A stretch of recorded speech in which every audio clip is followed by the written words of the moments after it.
FIFA World Cup and its committee has been in limelight since last 10 years. Many committee members have been banned for years and FIFA is blamed for making a questionable choice. In fact, one of the most highly controversial choices in the soccer history. And the reason is Qatar. Yes, the most prestigious game in the world has been questioned about choosing Qatar for hosting the 2022 FIFA World Cup. There are 5 billion people watching the 2022 FIFA World Cup in the months of November and December.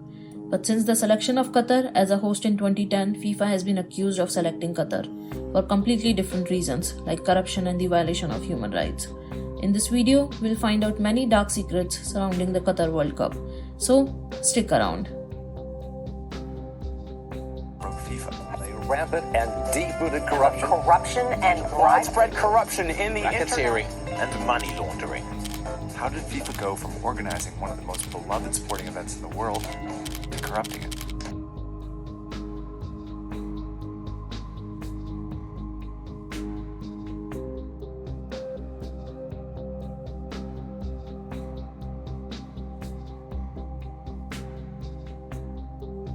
The FIFA World Cup kicked off on November 20th in Qatar, and it's the first time in history that any Arab country is hosting this event.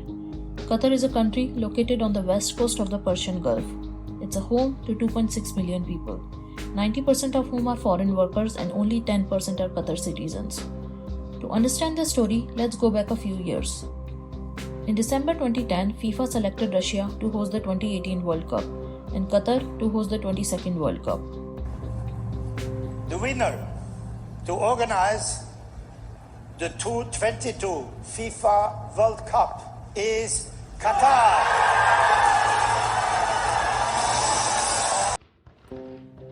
Qatar won this event over Australia, Japan, South Korea and the United States. But the question is how? Because FIFA has proper guidelines for hosting countries before the bidding. The bidding countries must be willing to put in some investment amount and should have a certain number of stadiums in the country. But here Qatar had no significant sports history, so they didn't even have the proper infrastructure like stadiums. So how were they selected in the first place? Well, as per FIFA, the first ever World Cup in the Middle East will raise the level of soccer in the region and also help Qatar to tap into its relatively untapped talent pool and market potential. But the reality is something else. There were many allegations regarding corruption, bribe and money laundering behind the selection of Qatar for hosting this event.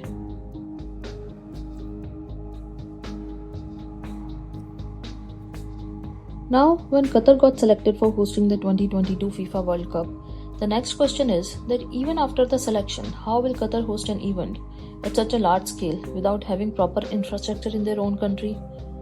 And it gets interesting here. The first thing is that Qatar was selected 12 years before hosting the 2022 FIFA World Cup.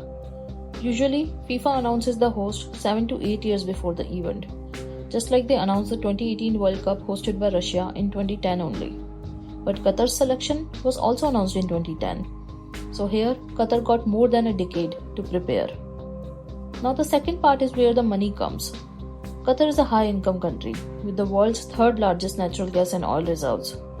The country has spent more than 230 billion for the FIFA World Cup, which is 15 times the 16 billion spent by Russia in 2018. And just a decade before, South Africa spent just $3.5 billion, which is 60 times less than this budget. Qatar has built 7 new stadiums with a starting capacity of 40,000, going up to 80,000. Apart from this, 9,000 kilometer long highways, a new metro system, a new airport, hundreds of new hotels, hospitality center, shopping mall, and so much more. But even after having that much amount of money, it was not possible for Qatar to build that level of infrastructure with its only 300k citizens. And that's where it opened the door for another 90% of the population to its country. The immigrants from South Asian countries like India, Nepal, Bangladesh, Sri Lanka and Pakistan were welcomed.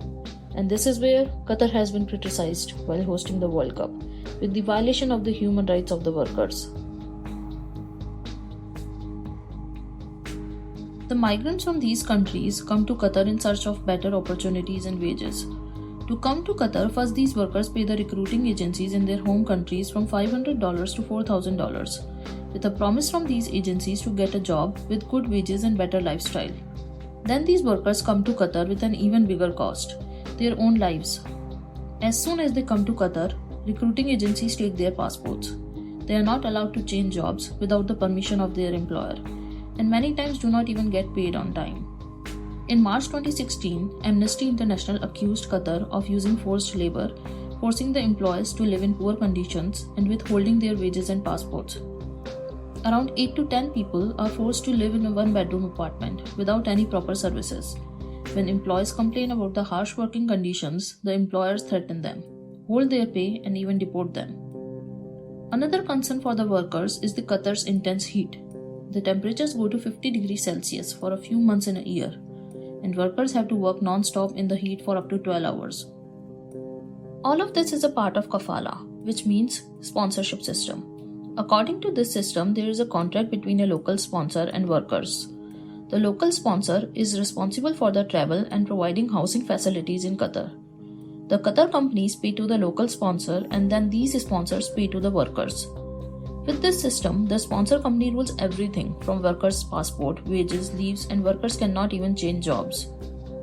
According to a report by The Guardian, more than 6,500 workers died by the cardiac arrest or heat exhaustion in Qatar between 2010 and 2020.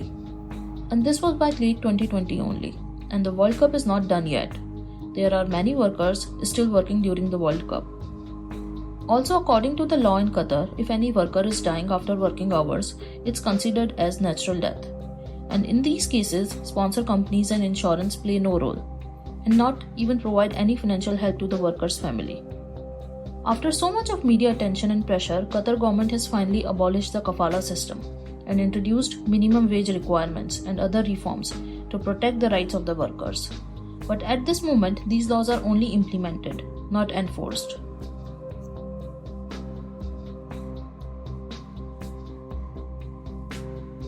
But still, the question is why Qatar was so interested to invest so much in hosting an event in their country.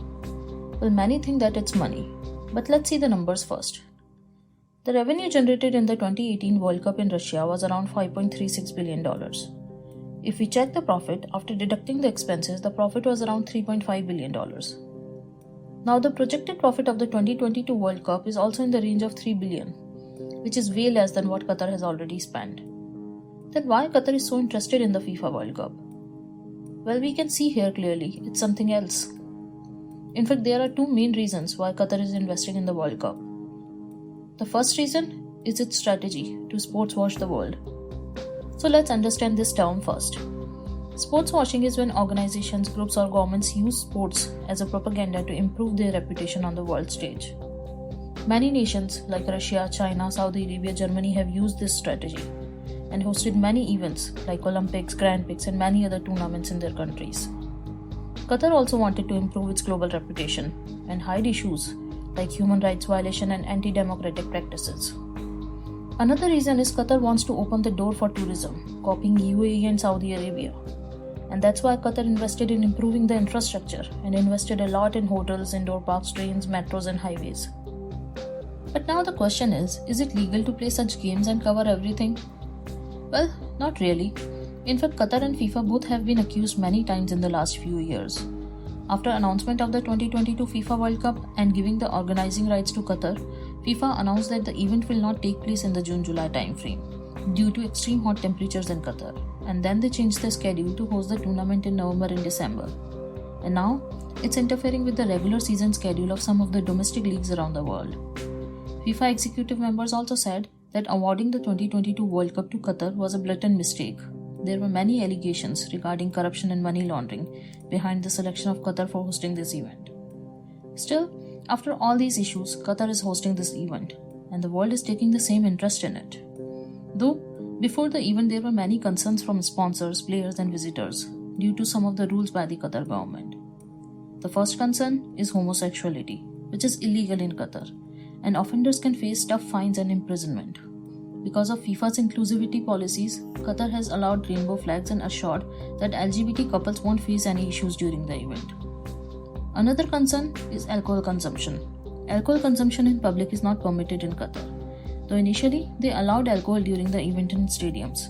But 2 days before the event, a new announcement came that alcohol is not permitted in the stadium and it will be available only in the hotel rooms and fan zones.